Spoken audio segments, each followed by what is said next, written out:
Welcome, in front of me I have Xiaomi Mi 11 Lite, and today I'll show you how you can connect Xiaomi AirDots 2. So it's very simple. All you have to do, simply open case of your AirDots and take them off from the charging case.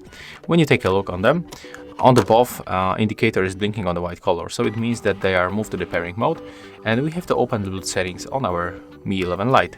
Next, enable Bluetooth by tapping on the switcher, and take a look on the available devices list. Redmi AirDots pop here, so tap on them, accept the pair, and after a few moments we are connected. As you can see, it was very simple, and if you find this video helpful, remember to have a like, comment, and of course subscribe to our channel.